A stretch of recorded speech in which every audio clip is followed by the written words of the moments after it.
नमस्कार बच्चों, आज का हमारा पाठ है गिल्लू और गिल्लू पाठ की लेखिका महादेवी वर्मा है। मैं विजयलक्ष्मी इस पाठ को सरल और आसान भाषा में समझाने का प्रयास करूंगी। महादेवी वर्मा का जन्म उत्तर प्रदेश के फर्रुखाबाद में 1907 को होली के दिन हुआ था। इनकी आरंभिक शिक्षा इंदौर में हुई और केवल 9 वर्ष की आयु में ही इनका विवाह हो गया था। विवाह होने के बाद भी इनका अध्ययन चलता रहा और केवल 8 वर्ष की आयु में इन्होंने 12 मासा नामक बेजोड़ कविता लिखी और प्रस्तुत पाठ गिल्लू महादेवी वर्मा द्वारा रचित मेरा परिवार नामक पुस्तक में संकलित है। महादेवी वर्मा का हृदय करुणा से भरा हुआ था, इसलिए वह पशु पक्षियों से बहुत अधिक प्रेम करती थी। यहाँ लेखिका ने गिलहरी के एक ऐसे छोटे से बच्चे और उसकी प्यारी सी गतिविधियों का वर्णन किया है जिसे उन्होंने घायल अवस्था में पाया था। और गिल्लू गिलहरी का एक छोटा बच्चा है जिसे लेखिका ने घायल अवस्था में पाया था और लेखिका ने उसका नाम गिल्लू रख दिया था। सोनजूही में आज एक पीली कली लगी है। सोनजूही एक पुष्प है, एक फूल का नाम है। तो लेखिका कह रही है कि उस पर आज एक पीले रंग की कली लगी हुई है। इसे देखकर अनायास ही उस छोटे जीव का स्मरण हो आया जो इस लता की सघन हरितिमा में छिपकर बैठता था। अनायास कहते हैं अचानक को और हरितिमा कहा जाता है हरियाली को। तो लेखिका को उस कली को देखकर उस छोटे से जीव की याद आ जाती है जो उस लता की हरियाली में छिपकर बैठा करता था और फिर मेरे निकट पहुंचते ही कंधे पर कूदकर मुझे चौंका देता था। तब मुझे कली की खोज रहती थी, पर आज उस लघु प्राण की खोज है। लघु प्राण कहते हैं लघु जीव, छोटे जीव को। तो उस समय लेखिका को वहाँ कली की खोज रहती थी और आज उस छोटे से जीव को खोजती है, परंतु वह तो अब तक इस सोनजूही की जड़ में मिट्टी होकर मिल गया होगा।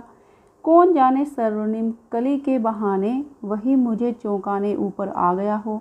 तो लेखिका कहती है क्या पता पीली कली के रूप में वह मुझे चौंकाने के लिए ऊपर आ गया हो जिसकी मुझे खोज रहती है। अचानक एक दिन सवेरे कमरे से बरामदे में आकर मैंने देखा 2 कौवे एक गमले के चारों ओर चोंचों से छुआ छुएल जैसा खेल खेल रहे थे।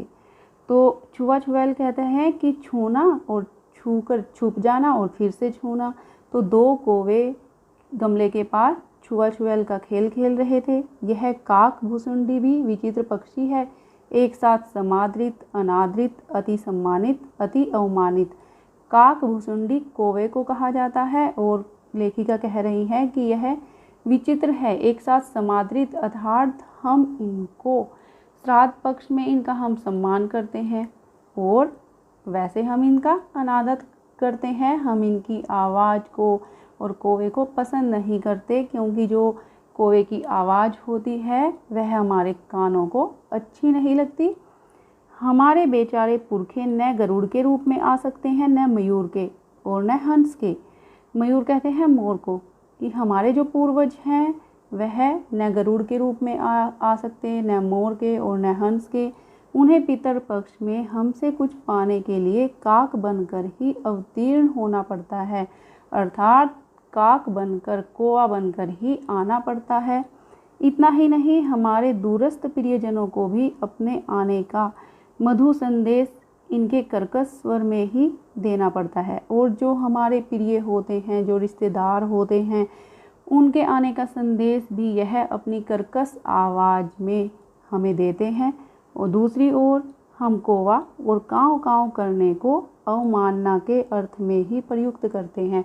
और दूसरी तरफ हम जो कौवे होते हैं और उनकी आवाज़ होती है उसको अच्छा नहीं मानते। तो यहाँ लेखिका ने कौवों के उदाहरण दिए हैं कि हम उनका आदर भी करते हैं और उनका निरादर भी करते हैं। मेरे काक पुराण के विवेचन में अचानक बाधा आ पड़ी, क्योंकि गमले और दीवार की संधि में छिपे एक छोटे से जीव पर मेरी दृष्टि रुक गई। निकट जाकर देखा गिलहरी का एक छोटा सा बच्चा है जो संभवतः घोंसले से गिर पड़ा है और अब कौवे जिसमें सुलभ आहार खोज रहे हैं। तो लेखिका जो दो कौवों को देख रही थी उसमें अचानक बाधा आ जाती है और लेखिका की दृष्टि एक छोटे से जीव पर जाती है जो गमले और दीवार के बीच में छिपा हुआ था। तो लेखिका पास गई और देखा कि वह गिलहरी का एक छोटा सा बच्चा है जो शायद घोंसले से गिर पड़ा है और अब कौवे उसे अपना आहार बना रहे हैं। काकद्वय की चोंचों के दो घाव उस लघु प्राण के लिए बहुत थे, अतः वह निश्चेष्ट सा गमले से चिपटा पड़ा था। काकद्वय कहते हैं दो कौवों को, तो दो कौवों की चोंचों के घाव उसके लिए काफ़ी थे, इसलिए वह घायल सी अवस्था में गमले से चिपटा हुआ पड़ा था। सबने कहा कौवों की चोंच का घाव लगने के बाद यह बच नहीं सकता, अतः इसे ऐसे ही रहने दिया जाए, परंतु मन नहीं माना। उसे होले से उठाकर अपने कमरे में लाई, फिर रुई से रक्त पोंछकर घाव पर पेनिसिलिन का मरहम लगाया। रुई की पतली बत्ती दूध से भिगोकर जैसे जैसे उसके नन्हे से मुंह में लगाई, पर मुंह न खुल सका और दूध की बूंदें दोनों ओर ढुलक गई। अर्थात लेखिका ने उस गिलहरी के बच्चे को बचाने का भरपूर प्रयास किया। कई घंटे के उपचार के उपरांत उसके मुंह में एक बूंद पानी टपकाया जा सका। तीसरे दिन वह इतना अच्छा और आश्वस्त हो गया कि मेरी उंगली अपने दो नन्हे पंजों से पकड़कर नीले कांच के मोतियों जैसी आँखों से इधर उधर देखने लगा।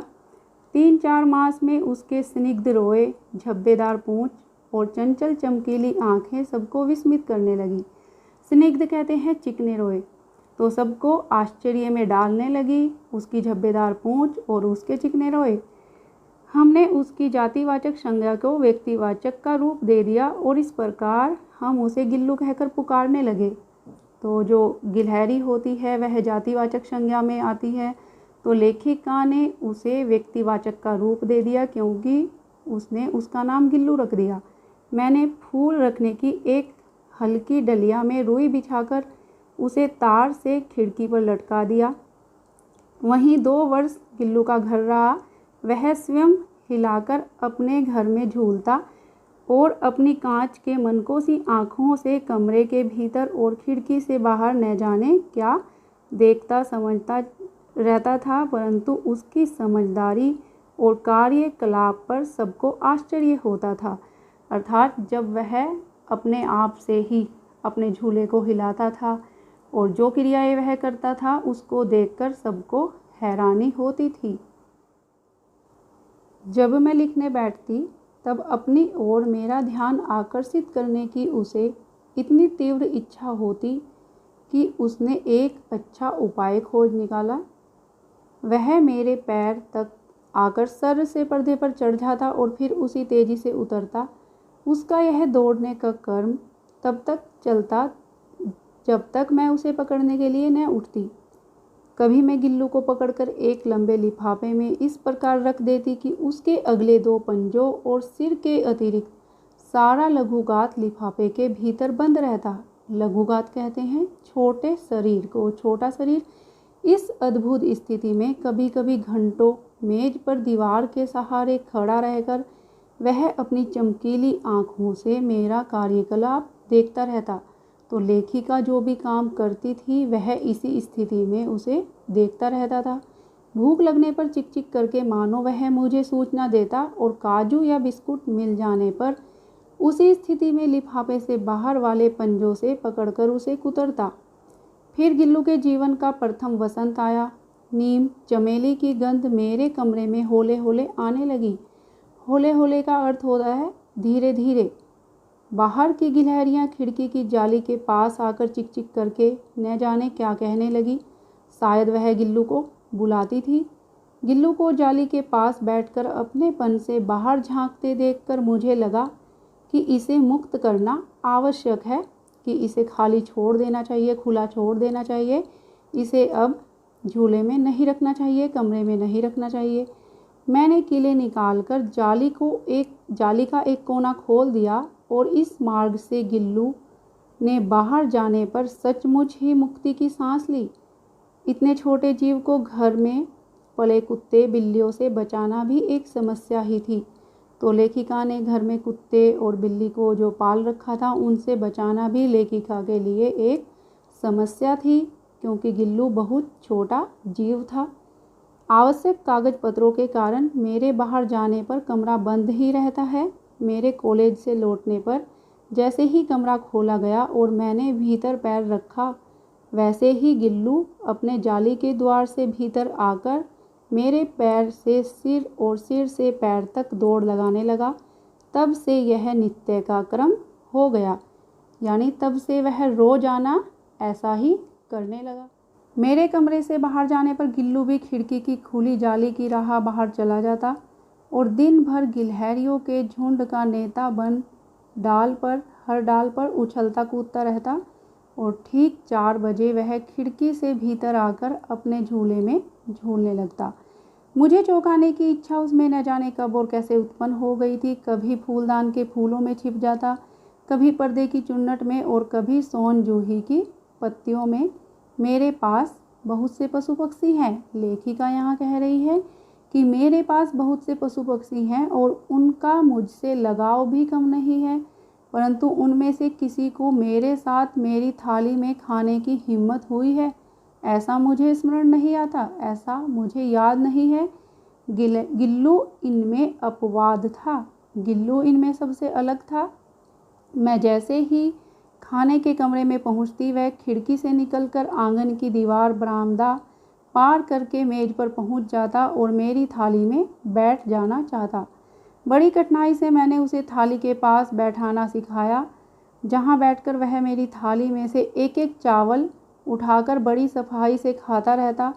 काजू उसका प्रिय खाद्य था और कई दिन काजू न मिलने पर वह अन्य खाने की चीज़ें या तो लेना बंद कर देता था या झूले से नीचे फेंक देता था।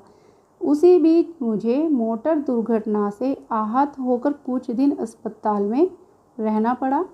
लेखिका एक मोटर दुर्घटना में आहत हो गई थी, तो उनको अस्पताल में रहना पड़ा। उन दिनों जब मेरे कमरे का दरवाज़ा खोला जाता, गिल्लू अपने झूले से उतरकर दौड़ता और फिर किसी दूसरे को देखकर उसी तेज़ी से अपने घोंसले में जा बैठता, क्योंकि लेखिका तो अस्पताल में थी और कोई दूसरा व्यक्ति जब कमरे को खोलता था तो गिल्लू उसे देखता और तेज़ी से अपने घोंसले में जाकर बैठ जाता था। सब उसे काजू दे आते, परंतु अस्पताल से लौटकर जब मैंने उसके झूले की सफाई की तो उसमें काजू भरे मिले, जिनसे ज्ञात होता था कि वह उन दिनों अपना प्रिय खाद्य कितना कम खाता रहा। मेरी अस्वस्थता में वह तकिए पर सिरहाने बैठकर अपने नन्हे नन्हे पंजों से मेरे सिर और बालों को इतने हौले हौले सहलाता, हौले हौले कहते हैं धीरे धीरे सहलाता रहता, कि उसका हटना एक परिचारिका के हटने के समान लगता। परिचारिका कहते हैं सेविका को। लेखिका को लगता कि जैसे कोई सेविका मेरे पास से हट गई है। गर्मियों में जब मैं दोपहर में काम करती रहती तो गिल्लू न बाहर जाता न अपने झूले में बैठता। उसने मेरे निकट रहने के साथ गर्मी से बचने का एक सर्वथा नया उपाय खोज निकाला था। वह मेरे पास रखी सुराही पर लेट जाता और इस प्रकार समीप भी रहता और ठंडक में भी रहता।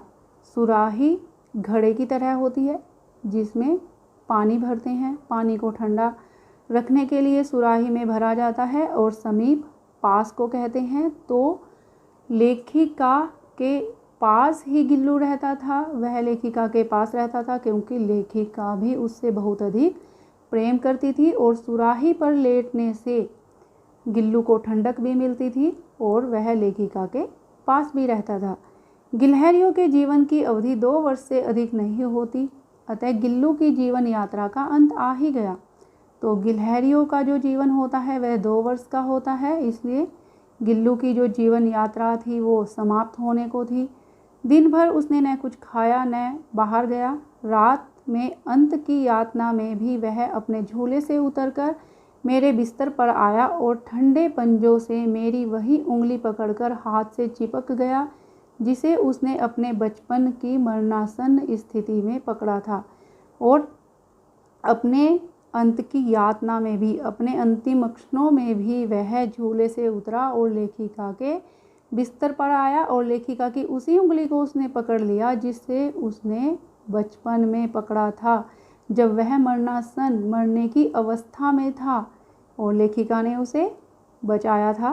पंजे इतने ठंडे हो रहे थे कि मैंने जागकर हीटर जलाया और उसे उष्णता देने का प्रयत्न किया। उष्णता कहते हैं गर्मी। परंतु प्रभात की प्रथम किरण के स्पर्श के साथ ही वह किसी और जीवन में जागने के लिए सो गया। किंतु प्रभात यानी सुबह की पहली किरण के साथ ही वह किसी और जीवन में जागने के लिए सो गया, अर्थात गिल्लू मर गया। उसका झूला उतार कर रख दिया गया है और खिड़की की जाली बंद कर दी गई है, परंतु गिलहरियों की नई पीढ़ी जाली के उस पार चिकचिक करती ही रहती है और सोन जूही पर वसंत आता ही रहता है। सोन जूही लता है जिस पर पुष्प लगते हैं, तो गिलहरियाँ जो हैं वह भी जाली के बाहर चिकचिक करती रहती हैं। सोन जूही की लता के नीचे गिल्लू को समाधि दी गई है, इसलिए भी कि उसे वह लता सबसे अधिक प्रिय थी। तो जब वह मर गया था तो लेखिका ने गिल्लू को सोन जूही की लता के नीचे ही समाधि दी थी, क्योंकि वह उसे सबसे अधिक प्रिय थी और इसलिए भी कि उस लघुगाथ का किसी वासंती दिन जूही के पिताब छोटे फूल में खिल जाने का विश्वास मुझे संतोष देता है। और इसलिए भी लेखिका ने गिल्लू की समाधि सोन जूही की लता के नीचे दी थी, क्योंकि उस छोटे से जीव का किसी वासंती दिन अर्थात वसंत के किसी दिन जूही के पिताब कहते हैं पीले, कि जूही के पीले रंग के फूल में खिल जाने का लेखिका को विश्वास है, संतोष है। तो ऐसा सोचकर लेखिका ने गिल्लू की समाधि सोन जूही की लता के नीचे दी थी। तो पाठ यहीं पर समाप्त होता है और मैं विजयलक्ष्मी आशा करती हूँ कि पाठ आपको समझ आया होगा। धन्यवाद।